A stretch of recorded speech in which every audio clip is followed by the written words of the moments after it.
요한복음 2장 1절에서 5절 말씀입니다. 1절 말씀 제가 먼저 읽겠습니다. 사흘째 되던 날 갈릴리 가나에 혼례가 있어 예수의 어머니도 거기 계시고 예수와 그 제자들도 혼례의 청함을 받았더니 포도주가 떨어진지라 예수의 어머니가 예수에게 이르되 저들에게 포도주가 없다 하니 예수께서 이르시되 여자여 나와 무슨 상관이 있나이까 내 때가 아직 이르지 아니하였나이다. 함께 읽겠습니다. 그의 어머니가 하인들에게 이르되 너희에게 무슨 말씀을 하시든지 그대로 하라 하니라. 아멘. 주님의 말씀입니다. 우리 가슴에 손을 얹고 믿음으로 함께 선포하겠습니다. 하나님을 만나면 살아납니다. 예수님을 믿으면 행복합니다. 성령님이 임하면 가능합니다. 할렐루야. 아멘. 선포하신 대로 되실 줄 믿습니다. 여러분 무엇인가 어떤 것을 준비했을 때 준비한 것이 떨어졌을 때 당황스러운 적이 있으셨습니까? 오늘 말씀에 보면 포도주가 필요했는데 포도주가 떨어지는 그런 장면이 나타나게 됩니다. 어떤 때라고 하는 것이 굉장히 중요합니다. 예수님께도 중요한 때라는 것이 있었습니다. 오늘 본문에 보게 되면 중요한 단어가 바로 때라고 하는 것입니다. 시기라는 것입니다. 전도서 3장에 보게 되면 많은 때에 대해서 소개하고 있는데 자막을 준비했는데요. 한번 같이 읽어보실까요? 전도서 3장 1절에서 8절까지 말씀인데요. 여러 가지 시기, 때가 있습니다. 우리 자막을 통해서 같이 한번 계속해서 읽어보겠습니다. 1절부터 8절까지 한 목소리로 함께 읽겠습니다. 범사에 기한이 있고 천하 만사가 다 때가 있나니 날 때가 있고 죽을 때가 있으며 심을 때가 있고 심은 것을 뽑을 때가 있으며 죽일 때가 있고 치료할 때가 있으며 할 때가 있고 세울 때가 있으며 울 때가 있고 웃을 때가 있으며 슬퍼할 때가 있고 춤출 때가 있으며 돌을 던져버릴 때가 있고 돌을 거둘 때가 있으며 안을 때가 있고 앉는 일을 멈할 때가 있으며 찾을 때가 있고 잃을 때가 있으며 지킬 때가 있고 버릴 때가 있으며 찢을 때가 있고 꿰맬 때가 있으며 잠잠할 때가 있고 말할 때가 있으며 사랑할 때가 있고 미워할 때가 있으며 전쟁할 때가 있고 평화할 때가 있느니라. 아멘. 8절 1절부터 8절까지 보니까 여러 가지 때에 대해서 말씀하고 있는데 두 가지를 비교해서 대조적으로 그렇게 소개하고 있습니다. 날 때가 있고 죽을 때가 있고 살릴 때가 있고 죽일 때가 있고 여러 가지 때에 대해서 대조적으로 소개하고 있는데 다양한 때라고 하는 것이 있다라는 것입니다. 그런데 예수님께도 그 때라고 하는 것이 굉장히 중요했습니다. 그런데 이 말씀을 보게 되면 요한복음을 기록한 저자가 누구일까요? 우리 차세대 아이들이 잘 알고 있는데요. 요한복음을 누가 기록했을까요? 네, 요한이 기록했어요. 요한은 어떤 사람인가 한번 연구를 해봤더니 요한은 그의 아버지 어머니의 이름을 보니까 세베대의 아들이었어요. 어머니는 살로메였어요. 그리고 그의 별명이 있었어요. 별명은 바로 우레의 아들이라는 별명을 가지고 있었습니다. 그것을 마가복음 3장 17절에 보니까 세베대의 아들 야고보와 야고보의 형제 요한이니 이 둘에게는 보아너게 곧 우레의 아들이란 이름을 더하셨으며 우레의 아들이다 이렇게 별명도 가지고 있는 사람이 요한이었습니다. 요한은 많은 12제자들 중에 대부분의 제자들이 다 순교를 당했지만 요한은 가장 오랫동안 살았던 사람이었습니다. 그러니까 앞에 있는 마가, 마태, 누가복음 같은 경우는 먼저 기록을 다 하고 제자들이 다 순교했지만 요한은 늦게까지 오랫동안 살았기 때문에 마지막 반모섬에서 마지막 기록을 합니다. 요한계시록을 기록하기도 하고요. 요한 1서, 요한 2서, 요한 3서를 기록하기도 합니다. 그리고 요한복음도 기록하게 됩니다.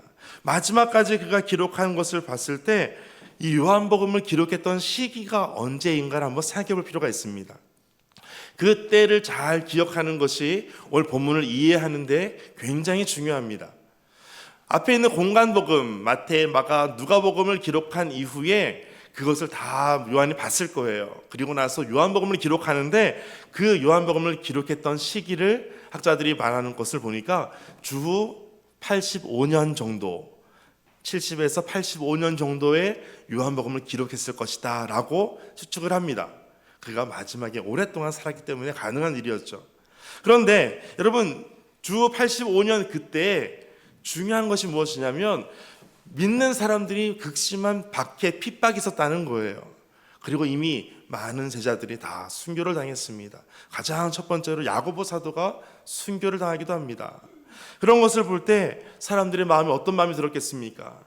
주께서 금방 오신다고 했는데, 너희가 본 그대로 내가 다시 올 것이다 라고 말씀하셨는데 금방 오신다고 하시는 예수님 언제 오십니까? 지금 우리가 이 핍박받고 고통받고 지금 동료들이 죽어나가고 있는데 주님이 언제 오십니까? 그 때에 대해서 많은 사람들이 궁금해하고 있었던 거예요. 그러니까 사도 요한이 이 요한복음을 기록할 때 오늘 보게 되면 2장 1절에 보니까 사흘째 되던 날 이렇게 시작하고 있어요. 사흘째. 그러면 1장에 보니까 첫째 날이 있고 둘째 날이 있어요. 둘째 날은 이튿날 이렇게 소개하고 있어요. 첫째 날에는 제자들을 택하십니다. 그리고 둘째 날에 우리가 알고 있는 니고데모를 만나기도 하고 그날이 이튿날이었어요. 둘째 날이에요. 그리고 오늘 사흘째 되던 날, 그 때가 바로 3일째 되는 그 날입니다. 이 날에 지금 요한이 요한복음을 기록하고 있는 거예요. 이것을 기록할 때 많은 사람들이 이 글을 읽고 예수 그리스도의 그 때가 언제 임하는가 이것을 잘 알았으면 좋겠다, 그 마음을 가지고 기록하고 있는 거예요. 그러니까 요한이 이것을 기록할 때 요한복음 21장 25절에 보니까 예수께서 행하시던 일이 이 외에도 너무나 많은데 만약 이것을 하나하나 다 기록한다면 이 세상이라도 이 기록된 책을 두기에 부족할 정도다. 예수님께서 행하신 일이 얼마나 많은지 그것을 기록하지 못할 만큼 많은데 예수님께서 우리에게 분명한 것을 말씀하는 것이 있는데 사흘째 되던 날 이것을 보여주고 있는 거예요. 한번 보실까요? 2장 1절에 사흘째 되던 날 갈릴리 가나에 혼례가 있었습니다. 어디에서 있었다고요? 갈릴리 가나. 가나라고 하는 지역은 여러 곳이에요. 학자들 보니까 20곳 이상이 된다 그래요. 그러니까 가나라는 것이 너무나 많은데 그 중에 갈릴리에 있는 가나에서 혼례가 있었다, 결혼식이 있었다는 거예요. 갈릴리라고 하는 그 지역이 중요합니다. 왜냐하면 예수님께서 복음서를 보게 되면 3분의 2가 다 갈릴리 지역에서 움직이셨던 사역을 기록하고 있어요. 그러니까 갈릴리에서 많은 일들 하셨던 것을 봤을 때 유대인들이 갈릴리에서 많이 있었거든요. 그러니까 유대인들이 많이 있었던 갈릴리에서 가나의 혼인잔치를 다 보면서 그 때를 지금 정확하게 알 수가 있는 거예요. 갈릴리 가나에 혼례가 있었는데 거기에 누가 있었다고요? 거기에 마리아가 있었을까요? 예수의 어머니가 있었을까요? 마리아가 있었을까요? 예수의 어머니가 있었을까요? 네, 예수의 어머니도 거기에 계시고 요한이 기록을 할 때 예수의 어머니는 누구예요? 마리아잖아요. 그러면 거기에 혼례가 있어 마리아도 거기에 계시고 이렇게 할 수 있잖아요. 그런데 마리아라고 표현하지 않아요.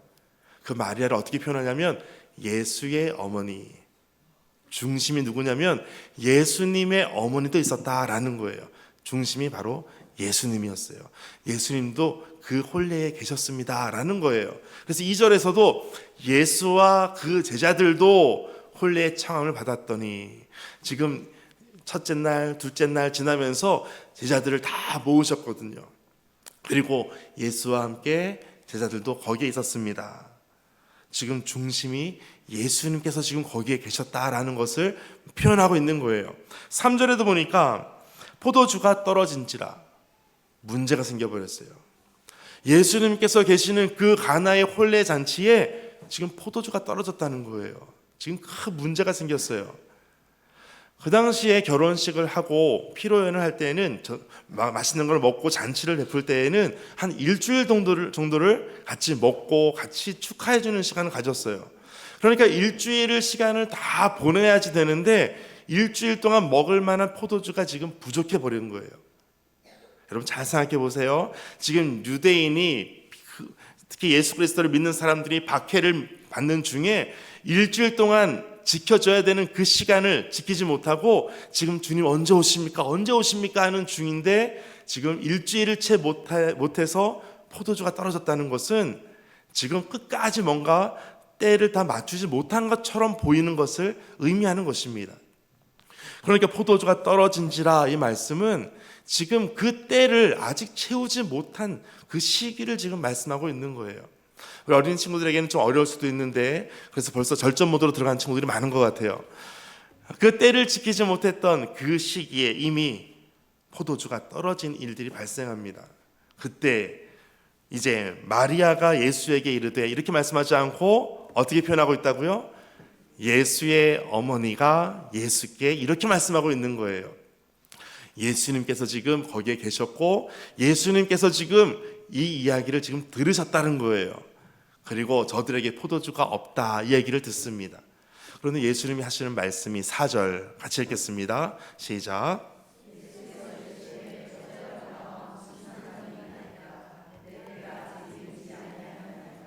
아멘.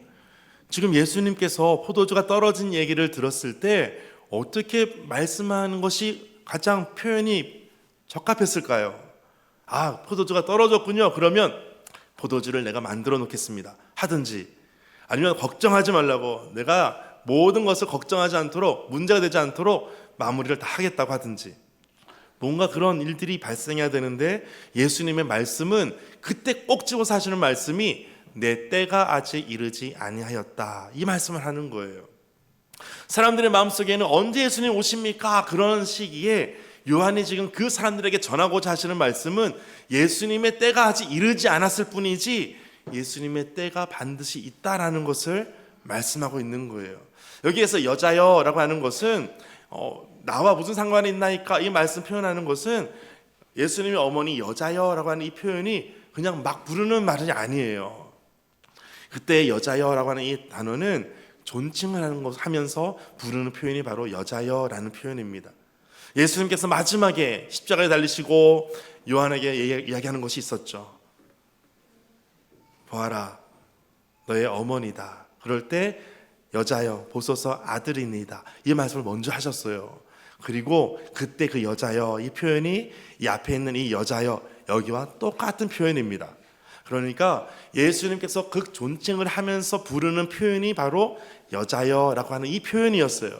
그런데 중요한 것은 뒤에 내 때가 아직 이르지 아니하였다라는 거예요. 모든 것이 때가 있다고 그랬어요. 그런데 아직 포도주가 떨어졌음에도 불구하고 예수님의 때가 아직 이르지 아니하였다라고 말씀하는 거예요. 이제 뒤에 말씀 더 보실까요? 이제 그의 어머니 5절에 보니까 마리아가 하인들에게 이렇게 말했습니다. 이렇게 표현하지 않았어요. 어떻게 표현했다고요? 그의 어머니, 그가 누굴까요? 예수의 어머니예요. 예수님이 지금 더 중심으로 가 있는 거예요. 예수님의 어머니가 하인들에게 말했습니다. 마리아가 말했다고 표현할 수 있지만 그렇게 하지 않았어요. 어떻게 말씀하실까요? 하인들에게 너희에게 무슨 말씀을 하시든지 그대로 하라. 무슨 말씀을 하시든지. 여러분 예수님께서 여러분에게 말씀하실 때 여러분 이와 같은 믿음에 받을 준비가 그릇이 되어 계신가요? 예수님께서 여러분에게 말씀하실 때 어떤 말씀을 하시든지 여러분 그대로 할 수 있는 믿음이 있으십니까? 저는 여러분이 그런 믿음이 있었으면 좋겠어요. 저희도 마찬가지예요. 예수님께서 말씀하신다면 그것이 어떤 것이든지 그대로 할 수 있는 것, 그것이 믿음이라는 거예요. 여러분 세 종류의 사람이 있어요. 어떤 사람은 예수님께서 말씀하시는 데에도 적당히 하는 사람이 있어요. 적당히 내가 생각하는 대로 이 정도면 괜찮겠지 하면서 적당히 하는 사람이 있어요. 적당히 하는 사람에게는 하나님께서 적당한 기적을 보여주실 겁니다. 두 번째는 어떤 사람은 하는 것 같이 하는데 아무것도 안 하는 사람이 있어요. 그런 사람에게는 하나님께서 보여주실 것처럼 보이지만 아무 기적도 안 일어날 거예요. 또 한 사람이 있어요. 그 하인들에게 거기에 유대인의 정결 예식에 따라 항아리에 물을 채워라. 그 항아리를 가지고 와서 채우라고 하시는데 물을 아귀까지 가득 채우는 사람이 있었어요. 물을 아직까지 그대로 채우러 갔을 때 한 예수님 하시는 말씀 그대로 행했던 사람은 그 기적이 그대로 임하게 될 것입니다. 저는 예수님의 말씀 그대로 여러분의 삶 가운데 나타나게 되시기를 축복합니다. 예수님께서 6절에 거기에 유대인의 정결 예식을 따라 두세 통 드는 돌 항아리 6이 놓였는지라. 정결 예식을 따라서 있는 물통이 있었어요. 근데 그 물통은 돌로 만들어진 거예요. 엄청 무겁겠죠. 그리고 그것은 돌 항아리 6이 있는데 돌로 만들어졌는데 그 크기를 보니까 그 뒤에 말씀 보면 그것이 두세 통 드는 돌 항아리라고 되어 있어요. 두세 통 드는이라고 하는 것은 1배럴, 2배럴, 3배럴 정도. 그러니까 한 배럴이 한 40리터가 됩니다. 그러니까 두세 통 들이라고 하는 것은 그것이 약 100리터 정도. 100리터면 꽤 크겠죠. 꽤 크다면 돌 무게는 어떨까요? 더 무겁겠죠. 나무로 만든 것도 아니었어요. 돌 항아리예요. 그러니까 굉장히 무거운 그것을 지금 가지고 오라는 거예요. 그것은 어떤 것이냐면 정결 예식에 따라 문 현관에 두는 거예요. 사람들이 밖에서 들어왔을 때 집에 들어올 때 깨끗하게 씻고 들어가야 되니까 그 물을 다 받아놨었거든요. 그 물통이 바로 이 큰 돌 항아리였던 거예요. 그 돌 항아리를 가져오는데 개수가 몇 개라고요? 6개였어요. 여러분 6이라고 하는 숫자 여러분 많이 들어보셨죠? 완전수가 아닙니다. 1이 완전수죠. 그리고 3이 완전수예요. 그리고 그 다음에 7이 완전수예요. 6은 아직 7이 아니에요. 일주일이 아닌 거예요. 완전수가 아니에요. 6이라고 하는 것은 아직 부족한 거예요. 6개를 가져왔다고 하는 것은 아직 다 채워지지 않는 부족한 수를 말하는 거예요. 그러니까 지금 예수님의 그 때를 이야기하고 있을 때 유대인들, 예수 그리스도를 믿는 사람들이 핍박받는 중에 언제 오십니까 할 때 여전히 정결 예식에 따라서 돌 항아리를 6개를 가져왔다는 것은 아직도 부족한 것을 말하는 거예요. 아직도 때가 다 이르지 않았다는 것을 이렇게 표현하는 것입니다. 그리고 그것이 혼례가 일어난 장소가 어디라고요? 갈릴리 가나였어요. 갈릴리의 많은 유대인들이 혼례 때에 이와 같은 정결 예식을 따라 필요한 것 너무나 잘 알고 있는 거예요. 유대인들의 어떤 율법 너무나 잘 알고 있었어요. 그런데 정결 예식을 따라서 준행하는 그 유대인들에게 아직 예수 그리스도가 오기 그 때를 아직도 기다려야 된다는 것을 말씀하고 있는 거예요. 그리고 물을 가득 채우라고 말씀하십니다. 그러니까 그 통이 있으면 통을 가져왔을 때 여기에 물을 채우라는 거예요. 가득 채우라는 거예요. 그랬더니 물 색깔이 어떻게 됐어요? 달라지는 거예요. 그것을 먹을 수 있겠죠? 네, 맛있습니다. 이게 중요한 것이 아니에요.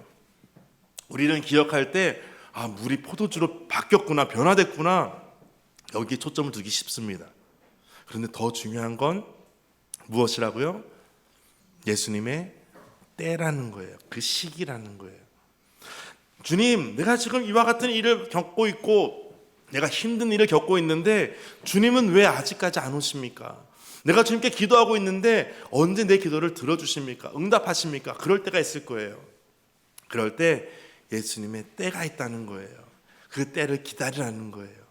그것을 위해서 요한이 가장 처음에 첫째 날, 둘째 날 제자들을 다 부르시고 니고데모도 만나주시고 사흘째 되는 이날에 유대인들에게 보여주는 거예요.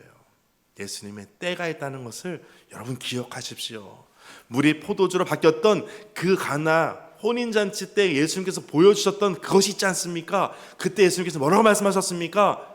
내 때가 아직 이르지 아니하였다 라고 말씀하셨던 그 예수님을 기억하십시오. 그리고 포도주가 변했던 그 시간, 그 사건, 이것을 여러분 다 알고 있지 않습니까? 이것을 기억하라는 거예요. 그리고 이것을 가지고 예수님께서 또 말씀하시는 거예요. 이 항아리에 가득 채워진 이 물을 가지고 연회장에게 떠서 갖다 주라는 거예요. 언제 포도주로 바뀌었는지는 모르겠어요. 그런데 갖다 주고 마시는 순간 이미 그 물은 포도주로 바뀌어 있었습니다. 연회장이 누구일까요? 신랑 신부 부모 아닙니다. 연회장은 그 당시에 종교 지도자예요.